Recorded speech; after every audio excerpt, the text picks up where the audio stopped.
So I've been instructed to undertake an independent damp survey of this property. I'm a RICS qualified expert witness. I've been working in the damp industry for the last 7 years, and most of my reports and recommendations are online, primarily for owners of properties. Probably 95% is for owners of properties. I have no vested interest in the outcome of this survey, and I make recommendations, but I don't benefit from any of those recommendations. So let's have a look at the property. It's subject to a sale. There has been a contractor that's gone around and said there's roughly £90,000 worth of damp treatment, primarily damp proofing, and I think they were talking about pointing and render. We'll have a look as we go along in the survey. Another surveyor, or should I say another contractor, was sent round by the vendor. In that case, they found rising damp, and they recommended, I think it was maybe £4,000 worth of work. I am completely independent, as I say, and I'll tell you at the end my recommendations, but you'll see as I build up. I'm going to start by looking at the original home buyers survey by the RICS surveyor, which I think was very good.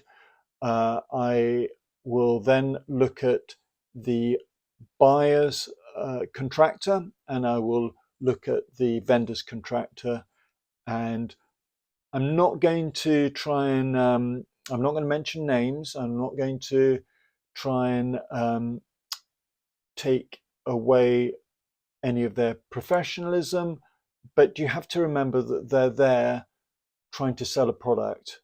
They're not there trying to identify the root cause. That really isn't of interest to them. They have an ability. For example, the first one is probably a fabulous plasterer. And therefore he wants to sell plastering, and likewise the contractor for the vendor. But let's have a look and ask any questions, make any comments. I will follow this up with information about rising damp, penetrating damp, condensation, leaks, and a whole series of other surveys and videos, including hygroscopic salts and where they come from. Okay, this is what I found. So to start with, it's a RICS surveyor that came in and did a very good home buyer survey. He says, or she says, to accurately diagnose damp defects needs invasive investigation. I don't necessarily agree with that, but I understand where that's coming from. Ideally, you look under floorboards, but in my opinion, the cost of doing that to disrupt the floorboard, especially as there's underfloor heating, is greater than the amount of damp that's seen and the likely cost of remedial action. But there is always theoretically a possibility of rot in the subfloor void, but you can mitigate that by increasing airflow in the subfloor void. So I'll be talking about that later on. But you can look through the whole of the report and freeze frame sections and see what they're saying. There were some fairly minor defects, but they're not causing internal dampness. So the downpipe should be pouring straight into the guttering into the gully, and it's not. But if it isn't causing internal damp, that is a defect from my perspective. I'm only considering defects that are causing internal dampness. There is a theoretical possibility that the damp-proof course has been bridged. I saw no evidence of that, and frankly, to just cut away the ground slightly from the wall is a very easy thing to do. If there were penetrating damp, which I didn't find any examples of, you would find a brown stain on the inside. Now you can see hundreds of my surveys, many of which have penetrating damp. I think the last one I put up had penetrating damp. It's got a very distinctive brown stain. So the surveyor is using a non-invasive radio frequency damp meter and showing high damp meter readings. It's difficult to see. I think it's 100%. But it's next to this blocked air vent that's causing heat loss, and it's the heat loss that is causing condensation. What happens, it's a bit like having a cold Coke can up against that wall constantly, forever being kept cold, and constantly forming condensation beside it. It's made worse by the subfloor vent that is also causing heat loss around that area. So you've got this plus to add to that, you've got the sofa up against the wall. So any vapor coming from, say, the kitchen, because maybe the extractor fan isn't being used all the time, is going to diffuse behind the sofa and not benefit from heat. You can see many of my surveys. So I think if you Google something about sofa or something, you'll find it there. Also pointing, they talk about pointing. I mean, I think to be fair, the surveyor's talking about bees and pointing, but one of the contractors in particular was concerned about pointing, but pointing is more of an aesthetic decision. It's not causing internal damp, and it rarely, if ever, does. I've yet to see an example where it genuinely causing internal damp, but what it can do is it can increase the amount of moisture that's coming into the brick that is being absorbed deep into the brick and then causing increased heat loss, particularly in the corner. You'll get increased heat loss that causes condensation. Now, this is the buyer's contractor is recommending lots of treatment, and you can see the details here, but it comes to about 80,000, and that is not including the decorative work after covering all his replastering.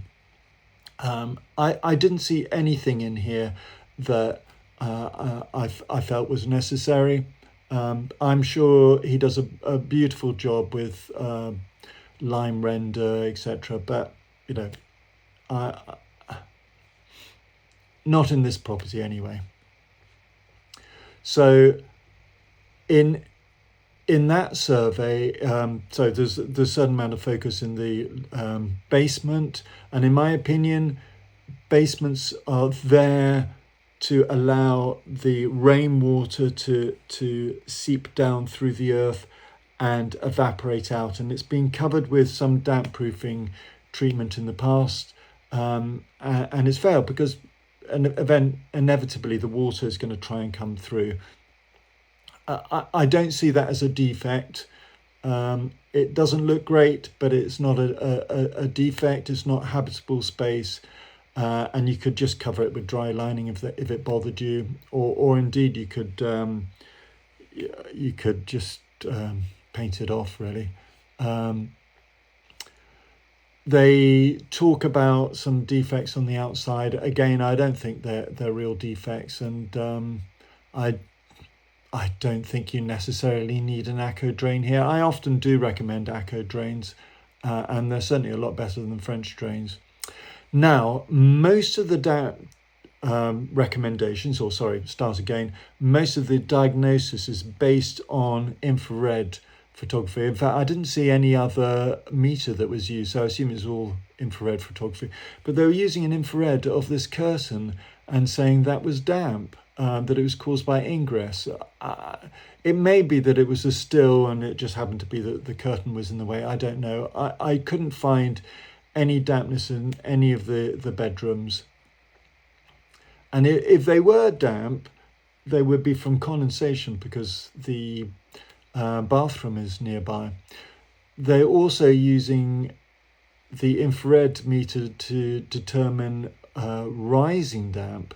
Now he talks about high WME, that's wood moisture equivalence readings. So he may have used one of those two prongs surface damp meters. I don't know. It doesn't show any signs, any images of it.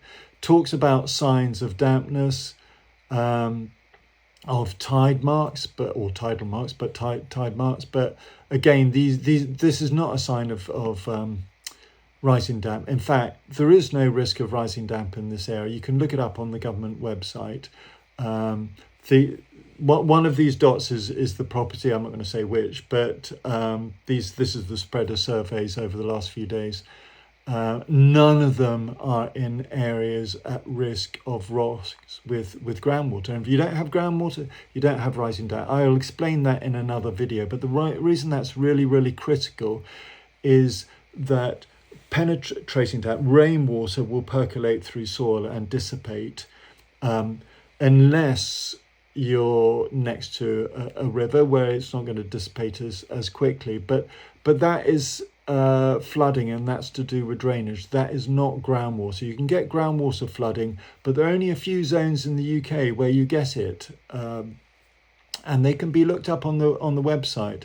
In large cities, including London, the water is drawn out of the soil. I think it's something like 60 meters below ground level. You know, clearly a long way below this property. That's that's within the Greater London, within the M25. So the vendor's damp proofing company or builder is recommending damp proofing treatment to the front and rear, but against rising damp. But the issue is not rising damp. Yes, there are cracks. There is a crack in the sill on the outside.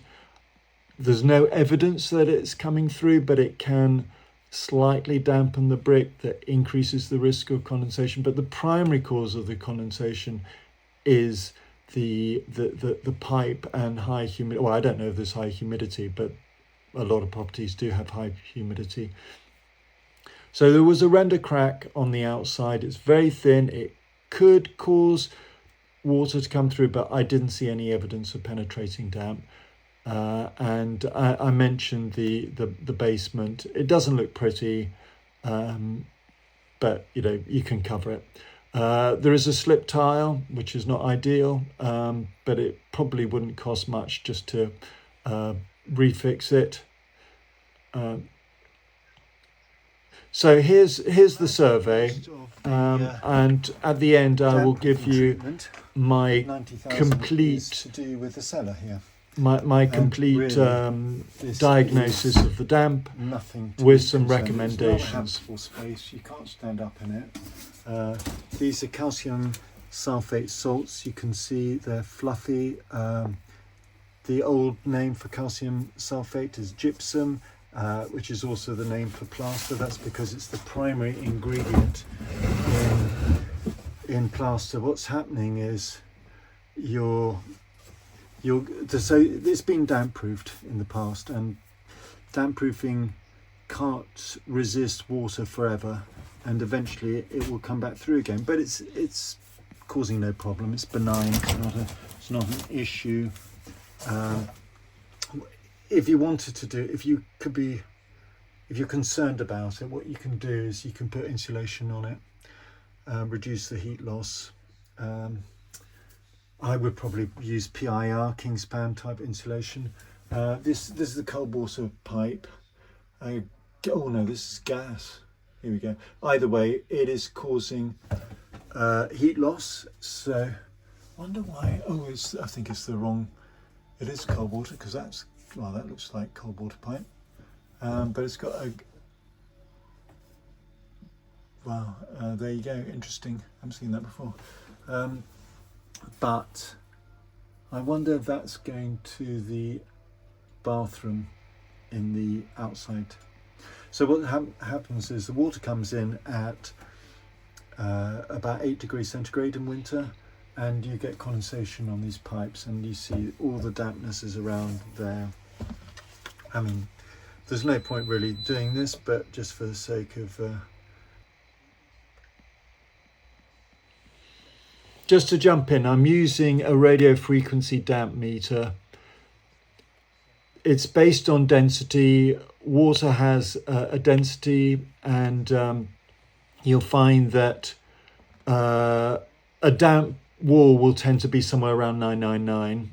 Well, I can't go above that, but whereas a dry wall, it's about 300 or below. But it depends on the wall itself. And there is insufficient subfloor ventilation. But that's not a problem because it's not causing any issue here. I'm going to check the timber now, and I'm going to check the subfloor elsewhere. So we're looking at the timber, and it's been insulated, and the timber that I can see looks fine. Let's see if there's any timber here. Yeah. So it all looks good. No problem.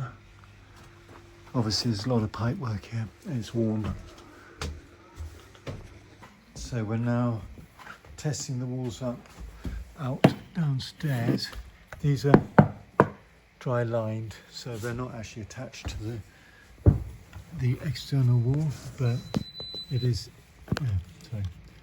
That was the sound of the damp meter turning off, but it's dry, so that's good news. I'm going to take the sofa out, have a good look in behind there. Just that's dry. That is normal wall. I'll test here.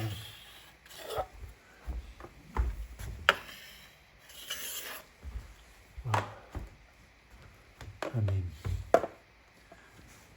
no problem with this property so far.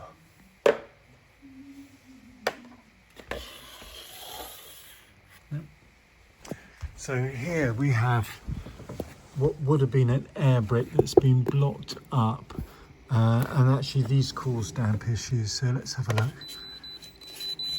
Yeah, so it's damp around there. Reason why they cause damp issues is you got a cold zone here and no ventilation, hidden behind a sofa. If you look at a lot of my videos, you'll see it in other properties. You can see much worse cases, but it's a standard risk. It's actually only to the side there, and it's possible that crack is causing some problems. The windows are nice, but there's no brown staining. But there are no trickle vents, which is fine. They're a double-edged sword, but you do want to have them slightly open and on the safety lock so that you're getting a little bit of pressure in. So that's all dry there. Got a crack here. That looks. Oh look, you've got condensation dribble marks. How about that? You can actually see it more clearly on the camera than you can do in real life. That's fine. So there's obviously just condensation. And down here. Oh, put that there. It's fine there. Look, somebody's used their damp meter. Let's see what they say. This is using the... To explain, this is using a surface damp meter. It's 2 prongs. It's putting an electrical current across. Generally below 30 is fine. Here it is well above 30. But then that surface dampness, so condensation, it doesn't differentiate between one form of dampness and another. Condensation is going to be just as high as rising damp, as penetrating damp, as a leak. The fact that it's at the base of the wall doesn't make any difference. That's fine. That's fine. That's all good. Ironically, despite what the infrared camera suggested, the study was dry, but there is definitely a risk of condensation in winter. Often it's dry lined to reduce the risk of moisture showing through. Let's have a look here. All right. Oh, this is the cellar, famous cellar. I'll have a look in a sec. So this is the source of a lot of the issue. Drying clothes internally. Right. and two drying. They're probably condenser dryers, washing machine dryer, I imagine. And if we look in under here, if you look, this is going to show high depth meter reading. No, it's not. But in winter it probably does.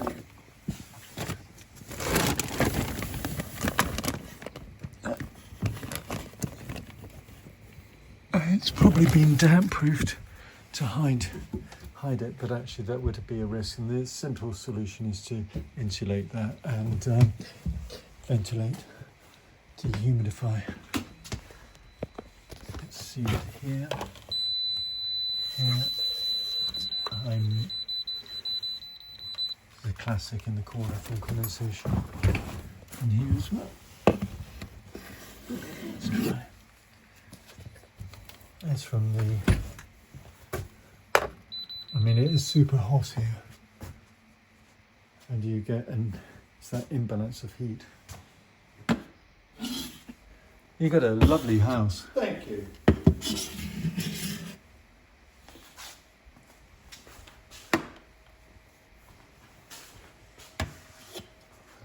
Stop trying to play the natural trumpet because you can see it doesn't have any valves. Oh, right, okay. It's very easy. You'll hear the sound where how do the you do damp it then? meter goes next to the metal plaster's beading. It doesn't mean it's damp, but there is a risk of condensation, primarily in winter. You can open and close those holes, but that's just to make it more in tune. So, I don't know if you know anything about acoustical engineering, but in nodes and anti-nodes and all that sort of malarkey. I know, but Basically, you've got to do it all with air in the lips. yes, no. It's all very close together. Because the tube is twice as long. Oh, hello. How are you? Come here, come on. You're a friendly. You're very friendly, aren't you? Dogs obviously respire and increase the risk of condensation, but that's just the plasterer's beading there. I better get into the corner here just for the sake of getting it all Absolutely. sorted. Oh. This is dry lined anyway, so that's all fine. Around the chimney breast, that's fine.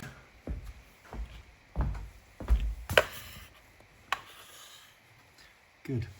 Just for the sake of it. So, one of the biggest causes of rising damp-like symptoms in properties comes from kitchen extractor fans not being used, or in fact not being ducted out. In this case, it was ducted out. It needs to be at least 30 litres a second, and it's showing 88 litres a second, so that is really good. Looking on the outside, I mean, I hear about dilapidated fascia boards, but they seem to be okay. There's dampness there, but that's just because it's bouncing off these electrical points, so there's nothing to be concerned about. I will look inside, but I doubt that they're causing any internal dampness. You get a bit of dampness around here. Underneath, there's no drip guard, but it doesn't seem to be causing internal dampness, so nothing to worry about. You can see there's a drip guard on that one, so that's all good. Door's been removed there.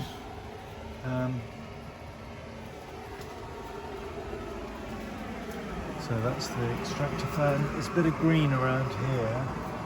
I imagine it's just falling off, dripping off that maybe. Not a concern. And an attempt at a French drain, which are not a good idea, but fortunately not too much of one, so it should be okay. So this looks like an extension. Looks to be in pretty good order. Let's go up here. So it's the house as a whole. Seems to be, there's the fascia board that somebody was concerned about. I mean, and the gutters come off there, but fairly small. I mean, it's not ideal the gutters come off there, but it's not going to cause any internal damp. Just to say, this is just after a rainstorm. It rained very heavily earlier, and it seems to be fine now. No, I'm filming it so that I put it onto. This is the video, outbuilding. Just because I'll just check. Is this your home office? Then? This is my office. Your studio. This is where I see my patients. Yes. Oh, it all Can you looks see pretty good. all the dust bunks there? And there's a little loo in here. Oh, lovely. You need to do that. And a shower. Look at that, amazing.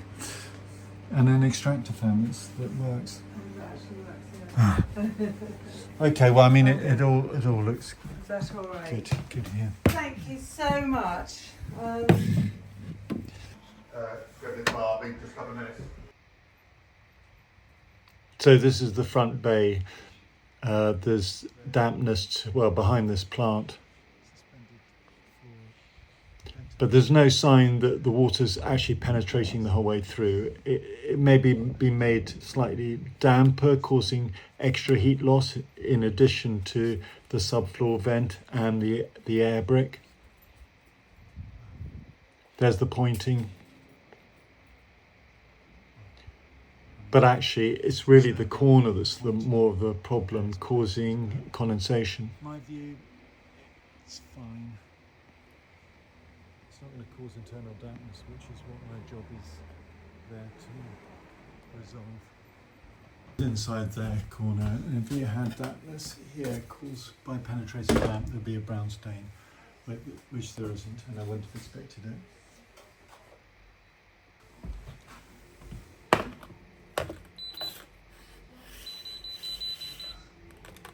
Wow. Below 300 is what you're looking for. Okay, it's not penetrating through.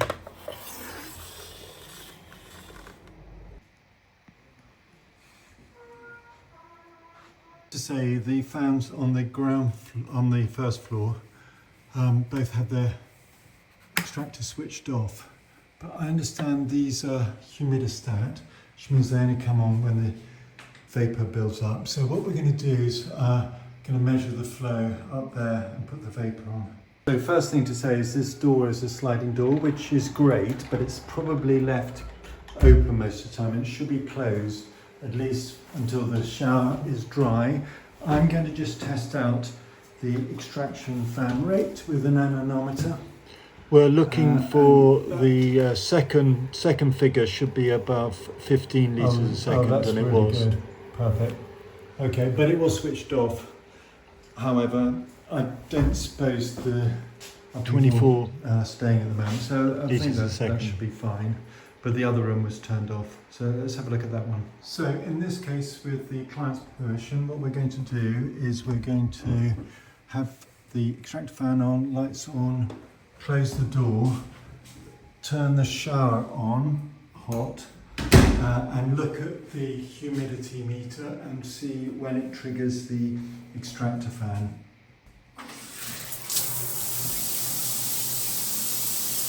The shower's been running for a few minutes. Humidity, the dew point is 15.3, so that means if the temperature of the wall drops below 15, then condensation will form.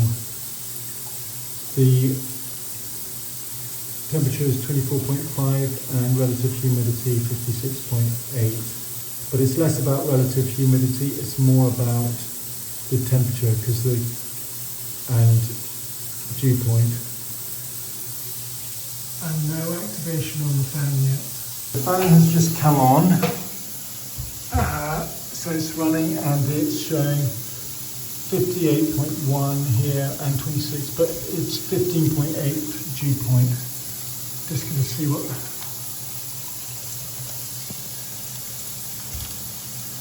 Oh, so it's a good speed. So that's great, but it took about 3 minutes, which is probably the length of many people's showers. So it may never come on. Of course, the alternative solution is to have the window open, but make sure to keep the door closed. Just checking through all of the Surveyor's things, and just look at this. So I'm talking to the camera. They're using a thermal imaging camera, and they're determining that there's rising damp. Look here, rising damp detected around bay window. I'll show you the actual findings, but here, going back, they say very high damp crack. Right, so they're using thermal imaging to determine that something is damp, which is clearly incorrect. Because Can I just double check? So thermal imaging doesn't detect. if they were talking to the PCA, they would never have passed the exams. But anyway, so very high damp. Let's see where that is. That looks like, oh, it's the other side. Actually, to be fair to them, there is damp there because I've checked it. But that's because of the air brick losing heat and the. Do I need to take that? And also we got wires coming out, so there are high meter readings here. And this side, that side of the wall, not actually where they showed it, but anyway, doesn't matter. That side of the wall, but it's not penetrating or rising damp, it's condensation. For the record, you should have the sofa away from the wall so that you get air circulation. And all the surface is dry as well. So I'm going to use a thermal imaging camera as well. This one is on film. It's interesting, but I think it's good for the record. It'd be useful when you're thinking about, there's the dog, animals and humans. I'm going to go downstairs now.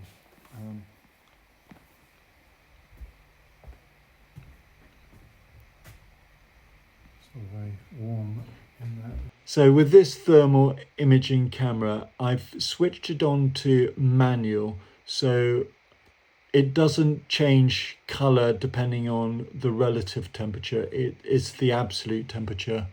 And you can see this is the corner in the study where there was supposed dampness. I think they were saying it's penetrating damp.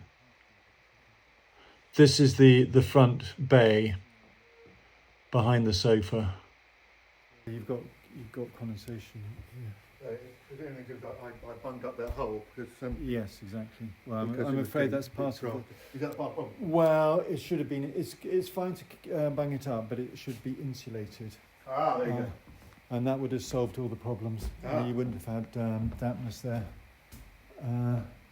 So I might as well quickly go upstairs, where apparently I think this is one of the bedrooms that's supposed to have an issue, but I think we'll. I got them to put the heating on so that I could see where the heating. Interesting to see where. It seems to be fine here. By the way, this is not showing me where the damp is. It's telling me what is hot and what is cold. And it's interesting that this radiator is cold. Now, the reason that is because it's losing heat to. When a radiator isn't being used, it's a body of water with metal and it. So the water also loses heat. Interesting. So now this describes how this towel is wet, and you can see the evaporation causes heat loss. So damp also causes heat loss, and dampness is in the places where there is condensation from heat loss. So I think this is the hot cupboard. That can often be a cause of some of the damp issues. That's to say that the vapour from the hot cupboard can diffuse around the property, causing condensation. Manual setting. It gets white out when it's going too high, but there we go. I'm not particularly built for cellars. The cellar is exceptionally hot. It's obviously hot at the moment. Presumably making sure that the vapour is removed as much as possible, which is a sensible thing to do. But anyway, here's the damp wall over here. Notice how that wall is not blue and yet it's damp. It's relatively warm. but in winter it's going to be cold. And the safe. You are wise to insulate it to stop the heat from dissipating away from the property. So insulation isn't just about keeping the cold from coming in. It's primarily stopping the heat from dissipating out. We're now back inside the property, in the upstairs, should I say? Ah, right. Ah, interesting. What's happening here? A long life has taught me that diplomacy must never be a secret. So the heating is starting to come through the underfloor heating. Virgin. What does that solicit favors? Oh, that was my hand. And nothing speaks to romance. So infrared cameras are really useful, and I'll use them on virtually every survey. They'll help identify the areas of risk. It can speed up finding the damp zones. It's also useful for differentiating between condensation and hygroscopic salts. But water in of itself is not cold. Clearly, boiling water is going to be very hot. But evaporating wall will release heat because you're moving from liquid phase to gas phase, so the opposite of condensation. I was trying to understand the underfloor heating, but it takes a bit of time in this property to diffuse around.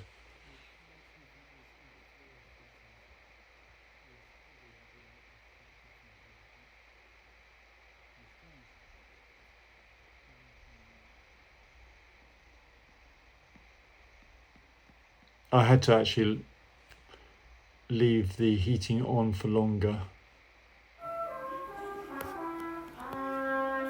This is another manual setting. I don't think the heating is on, but that's probably because it's too hot. It's probably, the thermostat is probably set at, yeah. It'll take a while to come on. Well, I don't know, because It it's is not, on. it isn't picking. Let me. It isn't picking anything up on here. Oh, this warm. Oh, the heat's coming from this cupboard.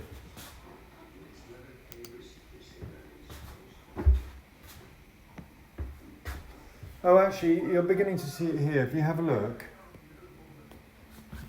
the heat is slowly coming through the pipes. If you're interested in that, you can see the heat coming through there. Oh, so you can. But the lines are presumably where the pipe works. I would assume so. I mean, it's supposed to take a long while to come on because otherwise it fucks up floorboards, I think. Oh, clever. Yeah, really good. And that may be the return over here. Oh, there, that area there. I think that's immediately above the boiler, which is why it's so hot there.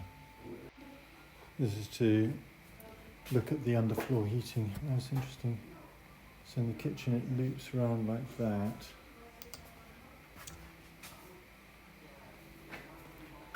Oh, that's the fridge, and see the contrast between the heat and the the cold. Obviously that's the mat. Oh, there you can see the underfloor heating there. Oh, there we go. Picking it up nicely now.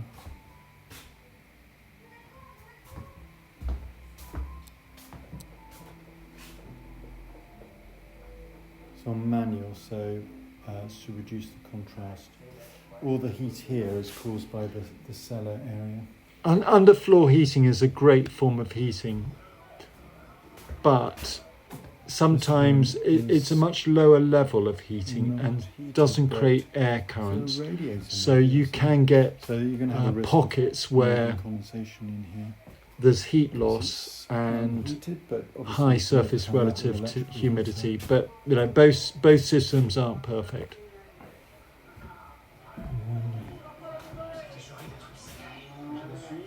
Seules les exportations légales sont chargées de jour, le reste c'est la nuit. J'entends, monsieur. Il y a apparemment entre le théâtre et les affaires. Vous négligez les coûts. Vous manquez singulièrement de discrétion. Ce sont mes navires. Si cela tombe mal, vous imaginez ce qui m'attend? Do you have separate heating zones? Dans les registres d'Ortal et ses compagnies, c'est moi. I quite like to leave in large amounts of infrared imagery in the surveys because owners can then refer to it in the future. So so this one here, but it's a zoned heating system though. It's a zoned heating system, is it? Well, I mean, we have different. So is there any heating in here? Yes. So There's a. it's a thermostat, so it's a separate zone. Okay, I've got it. So one of the problems is having plants here. We have got a drip groove. So this is now looking There is a again crack there, outside. which, to be fair, can cause ingress. But there was no sign of ingress on the inside. But what can happen is that the brick can dampen. Oh, we've got an air brick here as well. This is obviously this is to the subfloor. It's painted in, which is not great. Should be unblocked. But that airflow is going to cause heat loss to the side. So that's probably the main cause of the rising damp-like symptoms. Oh, good, your neighbours. Oh, yeah, that's why that's there. I think somebody was talking about cracking and a concern about the structural integrity. Whether there's subsidence, I didn't personally see any signs of it, but there is a crack there which isn't ideal, but I didn't find any dampness on the inside. It's probably just a render crack from expansion and contraction. You can see some of my other videos when it Ideally, does it come should all be the way filled. through, and you can see the difference. And that looks okay. I'm going to go back inside and just double check the other side of that front bay. Fan is turned off, and let's see the other fan. It's slightly less than half an hour, but So I'm just testing out the and it's still, you can feel fan it's in there. You can in the still main see the bathroom. steam. So the other side of the render crack is here, and it's dry. Actually, I've already done that, but I'm But going it's into possible to- test the wall. So you won't be able to tell if there were penetrating damp. It's probably a good idea to fill the render crack. You can see condensation forming down there. That's it, really. May I just stand on? I think you do whatever you need to do. So I'm just testing below the render crack for dampness, and this is a solid wall. If it was penetrating through, it would be discoloured here and high damp meter reading. These are some additional images that could be useful. This is the roof. Sorry that it's upside down. Oh, and the gutter that's broken apart, but it's not causing internal dampness. So I have put a hygrometer probe into the subfloor void. We are in a very hot area, so the relative humidity is going to be quite low. But what you have to consider is the transfer of vapour from the cellar into the subfloor void. A simple solution is to just gently blow air and it will go out of the front, and that will reduce the risk. I've got exactly the same problem with my own property, and that's my solution. So this is one of my websites. It's called moldpoint.co.uk. You can calculate the dew point, you can calculate the surface relative humidity, but in this case you can see that the dew point in the cellar at the time of the survey was 17.8.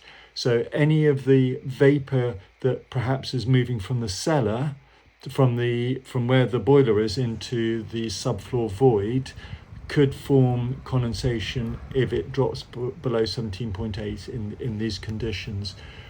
The solution to it is to use a fan to blow air either through from the boiler into the cellar, or probably better to suck it from the underfloor through the boiler area and then up into the rest of the house. And then you're getting vapor external dew So point, this is actually plasterboard. which is always going to be less And than it's the dry. external temperature. This is now upstairs. The areas you find dampness, but there's no brown staining. So that's normal. So it's fine. They're super sensitive, these damp meters. I recommend any buyer or homeowner As you'll see if buy you look themselves at any of the other reports, a radio damp meter. right up. This they're one's all particularly publicly expensive. available. It's about £500, but you can get one for Scrutiny. about 20 odd pounds, which is just as good. Comments Called from Dr. Meter, other or there's professionals? some other brands as well. So this is upstairs. Apparently this was from Blue Tack because there was a baby over. That seems to be fine. This is mainly dry line, so you Yeah, wouldn't no expect it to be signs of damp dampness. anyway. Around here, there is a risk of condensation, but it seems to be fine. Here's the bathroom. That is on, but the extractor's fan isn't going.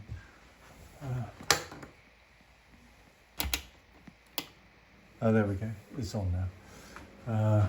So we'll test that out. But you don't want to have the extractor fan off. Most of the problem with these properties comes from condensation.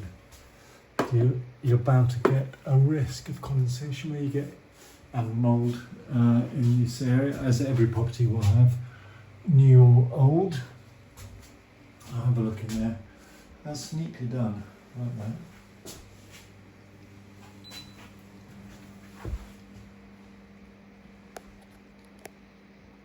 So now we're just testing the speed out with an anemometer. So it's on the slow side, 9 Uh-huh. litres a second, 10 maybe, which is actually About unusual for 10, the UK which properties. is normal. It should be 15, but you get resistance from the ducting.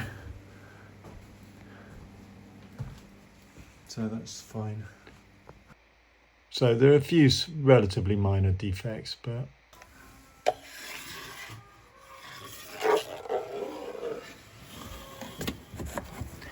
It's dry.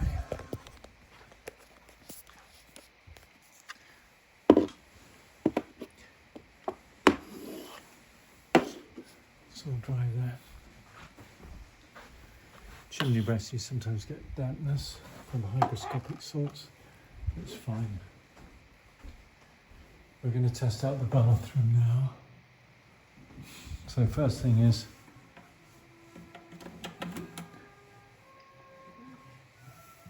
extractor fan is off.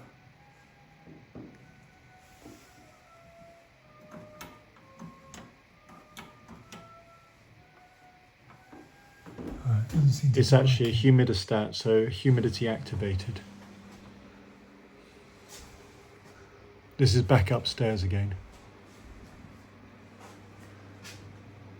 Interestingly, there's a fan in here in the loft, which is a really clever idea.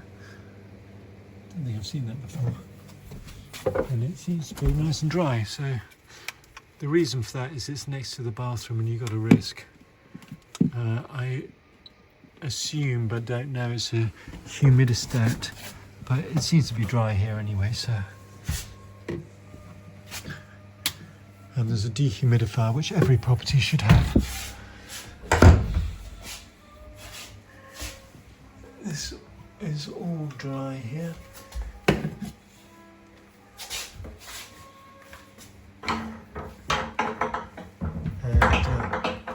well, you wouldn't put your precious arse in there if it was damp. It's dry. No damage to the roof here.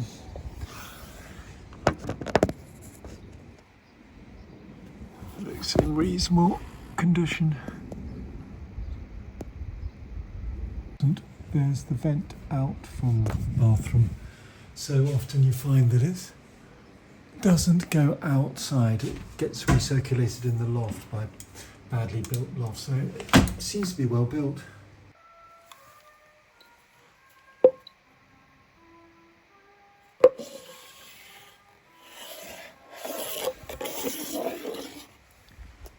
No problem with that.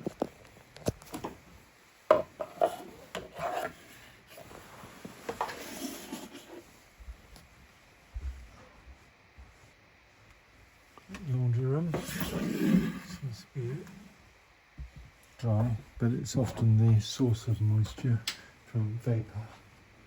Oh, another bathroom, lovely. That's good.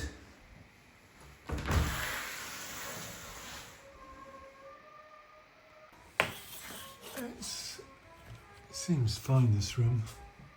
I don't imagine they found anything. But I have the benefit of coming here during a wet day.